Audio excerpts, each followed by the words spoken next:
نیچے پھینکیں تو کیا ہوگا, وہ انڈا ٹوٹ جائے گا, بلکہ بدبو بھی آئے گی. لیکن اس کے مقابلے میں آپ کو ٹینس بال دوں تو آپ اسے نیچے پھینکیں گے تو وہ اٹھ کے اوپر آئے گا, اور جتنی زور سے پھینکیں گے اتنی زور سے اوپر آئے گا. یہ ریزیلینس ہوتی ہے کہ جب سٹریس آیا تو ہم انڈے کی طرح نہ پھٹیں, بلکہ ہم ایک ٹینس بال کی طرح ہوں کہ نیچے گریں اور اسی تیزی سے, اسی خوبصورتی سے اوپر کی طرف اٹھ جائیں. اسی طرح سے آپ کی زندگی میں لائف سیٹسفیکشن ہونی چاہیے, یعنی آپ زندگی کو بہتر بنا سکتے ہوں, آپ اپنے آپ کو اچھی طرح سے رکھ سکتے ہوں, اور اس کے ساتھ ساتھ آپ کے اندر جو آپ کی پرفارمنس, آپ کا کام ہے, وہ بہتر ہوتا چلا جائے. مینٹل اسٹرینتھ کو کیسے ہم بلڈ کرتے ہیں, کیسے ہم اپنے آپ کو بہتر بناتے ہیں, اس کے لیے ہمیں پریکٹس کرنی ہوتی ہے. جتنی زیادہ آپ پریکٹس کرتے ہیں کس چیز کی, جو میں نے آپ کو شروع میں بتایا تھا, اپنے جذبات کو کیسے آپ نے ہینڈل کرنا ہے, اسی طرح سے آپ نے پازیٹیو تھنکر کیسے بننا ہے, اسی طرح سے آپ نے اپنے تھاٹ پروسیس کو کیسے بہتر بنانا ہے, تو آپ دیکھتے ہیں کہ وہاں سے پھر آپ کی یہ اسٹرینتھ جو ہے یہ آپ کو فائدہ دینا شروع کرتی ہے.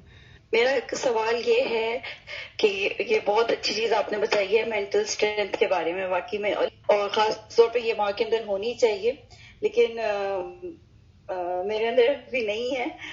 میرا سوال یہ ہے کہ میں کوشش کرتی ہوں اسٹرانگ ہونے کی, لیکن میرے جو ہسبینڈ ہیں وہ بھی ایگری ہو جاتے ہیں, لیکن پھر وہ کمپلیٹلی میرے سے ایگری نہیں ہوتے ہیں. وہ ضرور ان کو لگتا ہے کہ نہیں, میں مولوی ہی بنا رہی ہوں بچوں کو, یہ ایسے نہیں ہوتا, ایسے نہیں ہوتا, نارمل رکھو, نارمل رکھو. میں نے کہا نارمل ہی ہے, حالانکہ میرا اتنا زیادہ ایک فورس بھی نہیں ہے نا بچوں پہ. بالکل میں ان کو آزاد چھوڑتی ہوں, مطلب کھیل لیں جو بھی, مطلب کوئی پابندی کسی قسم کی نہیں ہے, ٹی وی بھی دیکھ لیں, سب کچھ ہے.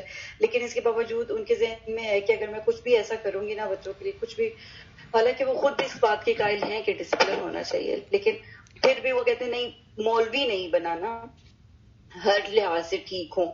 اب مجھے یہ سمجھ میں آتی کہ پھر کس طرح سے اس چیز کو لے کے چلے جائیں کہ دونوں چیزیں اس کو سکھائیں, لیکن مطلب ہسبینڈ کے ساتھ کیسے کیا جائے.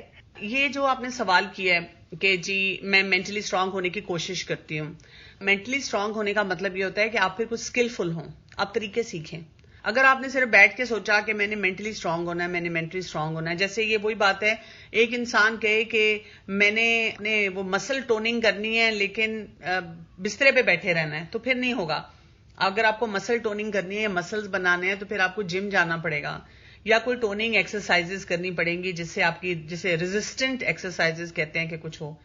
دوسری بات آپ نے ہسبینڈ کی یہ بہت ٹپیکلی ہمارے گھروں میں کہا جاتا ہے کہ وہی بات ہے کہ آپ بچے کو ایکسٹریمسٹ نہ بنائیں, آپ بچے کو کوئی ایسا بیہیویئر نہ دیں جس سے وہ بچہ جو ہے بہت زیادہ ہو جائے, کیونکہ ان لوگوں کا قصور نہیں ہے. ہمیں اپنے ارد گرد بہت سی ایسی بری اگزامپلز نظر آتی ہیں جو کہ یہ کام کر رہی ہوتی ہیں, تو وہ اس سے بچانا چاہ رہے ہوتے ہیں.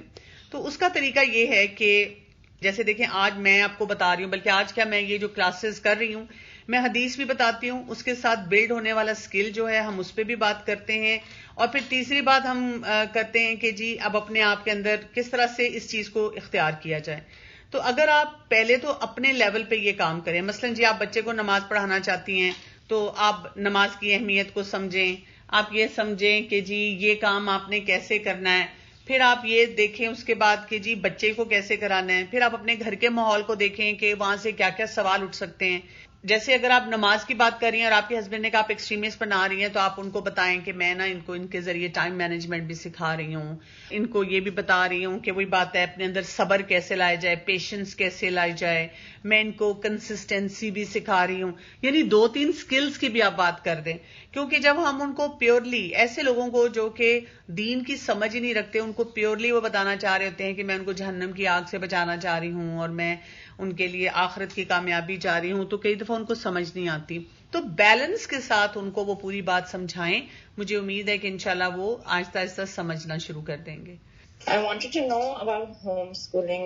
اس لحاظ سے کہ جو آپ نے سارے اسکل سیٹس کہے ہیں, آپ اگر چائلڈ سائیکالوجسٹ سب کو سنے تو یہ سارے کہتے ہیں کہ اسکل سیٹس اسکول کے اندر سپریس ہو جاتے ہیں, اور اگر ہوم اسکول کر سکیں مطلب ظاہر بات ہے کہ اس کے اندر وہ پھر اور گروم ہوتے ہیں.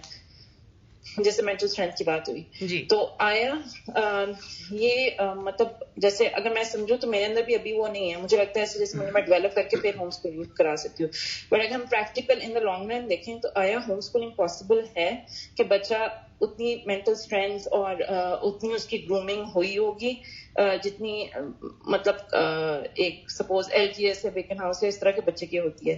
یا پھر ایک دوسرے آپشن جیسے اسلامک اسکولس کے جو کہ بہت اچھے اچھے آگے میں ہوتا ہے, اسکلز ہے, ایم جی ایس ہے, یا وہ بہتر ہے. بیکاز میرے ایک 6 year old ہے, ایک 4 year old ہے اور ایک چھوٹا ہے ابھی. تو کیونکہ جوائنٹ سسٹم وہی بات ہے کہ ہر کسی کا سسٹم فیملی سسٹم ڈفرینٹ, اس میں پاسبل نہیں تھا اور میرے بھی اسکل سیٹس بھی اس طرح ڈیولپ نہیں تھے. تو بٹ ان دا فیوچر جس طرح ڈرگس کیس اتنے آگے میں وہ سارا کچھ یہی ہوتا ہے کہ آیا اسلامک اسکول بہتر ہے یا ہوم اسکولنگ بہتر ہے. یہ والا سوال بہت زیادہ اب ہوتا ہے کہ جی home school versus Islamic school versus جو عام ہمارا ایجوکیشن ہے, اور میرے سے تقریباً ہر دوسرے چوتھے دن یہ سوال ہوتا ہے. پہلی بات تو یہ کہ میں آپ کو یہاں پہ یہ ڈسکلیمر دے دوں کہ میں ہوم اسکول کی ایکسپرٹ نہیں ہوں, لیکن یہ کہ میں کچھ ایسے فورمز پہ رہی ہوں جہاں پر میں نے ہوم اسکول مدرس کو اور وہ لوگ جو ہوم اسکولنگ کی بات کرتے ہیں ان کو تھوڑا سا آبزرو کیا ہے. تو میں جو کچھ بھی آپ کو بتاؤں گی وہ میری آبزرویشن ہے. پہلی بات تو یہ ہے کہ پرفیکشن صرف اللہ تعالیٰ کی ذات میں ہے اور کسی سسٹم میں نہیں ہے. اللہ ہی چاہے تو انسان کو وہ حکمتیں دیتا ہے, وہ طریقے دیتا ہے کہ انسان کچھ کام کر سکے. اس لحاظ سے ہر سسٹم میں کچھ فائدے ہیں, کچھ نقصان ہیں. میری پرسنل آبزرویشن یہ ہے کہ جو لوگ جس چیز کو بلیو کرتے ہیں, جو ہوم اسکول کو بلیو کرتے ہیں, وہ ایسے ہوم اسکول کے گن گاتے ہیں کہ اس میں ان کو کبھی کوئی خرابی نہیں نظر آتی, اور وہ باقی اسکول سسٹمز والوں کو لک ڈاؤن کرتے ہیں. جو اسلامک اسکول میں بلیو کرتے ہیں ان کو بھی میں نے اسی ایٹیچیوڈ کے ساتھ دیکھا ہے. وہ ایسی ہی بات اسلامک اسکولز کی کر رہے ہوتے ہیں, اور same goes for regular schooling system. تو یہ بیلنسڈ اپروچ نہیں ہوتی ہے. بات یہ کہ کوئی بھی سسٹم ہر انسان کو سوٹ نہیں کرتا. جیسے آپ نے خود بھی کہا کہ آپ کو یہ دیکھنا ہوتا ہے کہ how good you are in managing بہت ساری جو چیزیں ہیں. دیکھیں جیسے مینیجنگ اسکلز کی بات کی, مثلا صبر. آپ کا کیا خیال ہے کہ وہ جو اسکول جانے والے بچے میں نہیں آئے گا جب اس کو پتا ہے کہ جی ابھی 45 منٹس کی کلاس ہے اور ٹیچر پڑھا رہی ہے اور میں نے آرام سے کلاس میں بیٹھنا ہے؟ لاجیکلی میں سوچتی ہوں تو اس کو صبر آتا ہے. اسی طرح سے لائن بنانی ہے, وہ وہاں پہ جو کانسیپٹ سکھا رہے ہیں. اسی طرح ٹالرنس سکھانی کہ جی آپ نے برداشت کرنا ہے بہت سارے بچوں کو, اور آپ نے شیئرنگ کرنی ہے, آپ نے لائن بنانی ہے. کمپٹیشن کی ہیلدی سینس بھی آپ ڈیولپ کر سکتے ہیں. تو ریگولر اسکول سسٹم میں بھی بہت کچھ بچے سیکھتے ہیں. یہ ایگزیکٹو فنکشننگ انشاءاللہ کسی دن میں آپ کو یہ بھی کراؤں گی, جو ہمارے بہت امپورٹنٹ سکلز ہوتے ہیں. آپ دیکھیں دنیا جہان نے کتابیں اس پہ ایکسپرٹس نے بھری ہوئی ہیں کہ اگر آپ بچے کو اسکول میں ڈال دیتے ہیں تو بہت سارے اسکل وہ آٹومیٹیکلی سیکھ جاتا ہے. یعنی اسکول جانے کے لیے بچے نے صبح ٹائم پہ اٹھنا ہے, اس کی رسپانس انہیبیشن ڈیولپ ہوگی, اس نے اپنا بیگ پیک کرنا ہے, اس کے آرگنائزیشنل سکلز جو ہیں وہ ڈیولپ ہوں گے. اس نے وہی بات ہے جا کر اپنی ٹیچر سے بھی بات کرنی ہے, اپنے ساتھیوں سے بھی, بلیز سے بھی اپنے آپ کو بچانا ہے. لیکن یہ ڈیپینڈ کرے گا ٹیچر کیسی ہے. اگر ٹیچر اچھی ہے, اگر اسکول کی ایڈمنسٹریشن اچھی ہے, اگر ان کا ان ایریاز پہ فوکس ہے تو وہ بہترین طور پہ بچوں کو سکھا سکتے ہیں.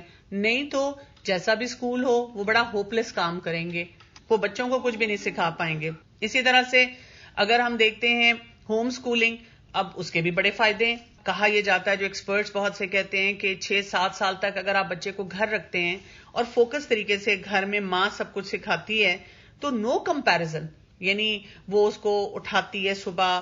اب آپ دیکھیں نا کہ آپ 7 سال پہ نمازیں شروع کروائیں گے, آپ بیلنس کے ساتھ چیزوں کو لے کے چلیں گے, آپ بچے کے ٹیمپرمنٹ, موڈ, مزاج کو سمجھیں گے, آپ اس کو اینالیٹک سکلز بہت اچھی طرح سے ڈیولپ کر سکیں گے, آپ اس کو اس ٹائم پہ جب کہ اس کو نیگیٹو انفلوئنسز سے بچانے کی ضرورت ہے اس کو بڑے اچھے طریقے سے بچا سکیں گے. یعنی کیا کچھ آپ کر سکتے ہیں. لیکن وہی بات ہے, ماں کے اندر وہ اسٹیمنا بھی ہو, ماں کا وہ فوکس بھی ہو, اس کو گھر میں وہ سپورٹ سٹرکچر بھی مل رہا ہو اور وہ سارے کام کر سکتی ہو, تو پھر ہی ہو سکتا ہے نا. اگر ایک ماں ہوم اسکول کر رہی ہے اور دوسری ماں ریگولر اسکول میں بھیج رہی ہے تو ہوم اسکول والی اس کو لک ڈاؤن نہ کرے. کیوں؟ یہ آپ کیا کر رہی ہیں اپنے بچے کے ساتھ ظلم؟ ایسے نہ کرے. ہر ایک اپنے سرکمسٹانسز ہیں, تو ہمیں لوگوں کے سرکمسٹانسز کو سمجھنا چاہیے میں نے کئی ہوم اسکول بچے دیکھے ہیں جو آرگنائز نہیں ہیں اور اسکول گوئنگ بچے دیکھے ہیں جو بہت آرگنائزڈ ہیں, اور میں نے اس کا اپوزٹ بھی دیکھا ہے. تو یہ دونوں طرح کی چیزیں آپ کو نظر آئیں گی. بات یہ ہوتی ہے کہ ہم نے دیکھنا ہے کہ اپنے انوائرمنٹ کے مطابق لرننگ کیسی ہے. اسی طرح سے میں نے کئی اسلامک اسکول کے بچے دیکھے ہیں جو وہ نہیں سیکھ پا رہے, بلکہ ریگولر اسکول کے بچے جو ہیں وہ سب کچھ سیکھ رہے ہیں, کیونکہ اسلامک اسکول میں ایک ہی ماحول ملے گا, آپ بہت سی چیزوں سے پروٹیکٹڈ ہیں. اب کچھ بچوں کے لیے تو وہ پروٹیکشن بڑی اچھی ہوتی ہے, لیکن کچھ بچے جو ہوتے ہیں اس پروٹیکشن کی وجہ سے کچھ سکلز ایسے نہیں ڈیولپ کر پاتے کہ جب ماحول فرق ہے تو ہم نے کیا کرنا ہے, وہ نہیں ان کو سمجھ آتی. کیونکہ دیکھیں نا, لڑکی ہے وہ اسکول جا رہی ہے جہاں پہ کوئی حجاب نہیں پہنتا, یہ حجاب پہنتی ہے. اب اس کے لیے دو رسک بھی ہے, فائدہ بھی ہے. رسک کیا ہے؟ رسک یہ ہے کہ یہ بھی ہو سکتا ہے حجاب اتار دے. فائدہ کیا ہے؟ اگر یہ مینٹلی اسٹرانگ ہے اور اس کو صحیح اللہ کی طرف سے کوئی رہنمائی مل جاتی ہے تو یہ ان میں رہ کے سیکھ لیتی ہے فار لائف کہ میرے ارد گرد ہمیشہ ایسے لوگ ہوں گے جو حجاب نہیں پہنیں گے, لیکن میں نے اپنے آپ کو کیری کرنا سیکھنا ہے ود مائی ہیڈ کورنگ. اس کے برعکس اب وہ اسلامک اسکول میں, اب اس کا کیا ہے, ون پاسبلٹیز, کیونکہ وہ رہ سے سیٹ اپ میں رہی ہے جہاں حجاب کو ویلکم کیا جا رہا ہے, سب لوگ جو ہیں اس کو انکریج کر رہے ہیں, اس کو سکھا رہے ہیں, اور ہر ایک نے اسکارف پہنا, ہیڈ کورنگ کی ہوئی ہے, اس کو اسکول میں کوئی پرابلم ہی نہیں ہے. اب باہر آتی ہے تو اس کے پاس دو پاسبلٹیز ہیں, یا تو اس کے اندر مینٹل اسٹرینتھ آ جائے, وہ کام کر سکے, یا کہ وہ باہر آئے اور وہ کوپ نہ کر سکے جو اس کو باتیں سننے کو ملے, کیونکہ اس نے اپنے اسکول ایئرز میں کبھی سنی ہی نہیں وہ باتیں, اور وہ پریشان ہو کے اتار دے. تو ہر طرح کی چیز ملے گی. میں ہر پیرنٹ کو کہتی ہوں کہ آپ ایک کام کریں, آپ نا یہ اسکل یہ ڈیولپ کریں کہ میں نے نا پروز اینڈ کونس دیکھنے, اپنے حالات دیکھنے, اپنی مینٹل اسٹرینتھ دیکھنی ہے, اور جو مجھے سوٹ کرتا ہے نا استخارہ کرنا ہے, اور اس کے بعد اس میں سے چوز کرنا ہے. میں نے یہ نہیں دیکھ کے چوز کرنا کہ میں نے کسی ایکسپرٹ کو سنا اور انہوں نے مجھے موٹیویٹ کر دیا اور میرے حالات ہی وہ نہیں ہیں اور میں وہ چوائس کر لوں اور پھر میں اس پہ پریشان ہوں, یا میرے حالات ایسے نہیں, مجھے دوسری چوائس کرنی پڑ رہی ہے تو میں گلٹ میں رہوں کہ شاید I am not a good parent. تو ایسے نہیں کرنا. سبحانک اللہم و بحمدک, اشہد ان لا الہ الا انت, استغفرک و اتوب الیک. السلام علیکم و رحمۃ اللہ وبرکاتہ.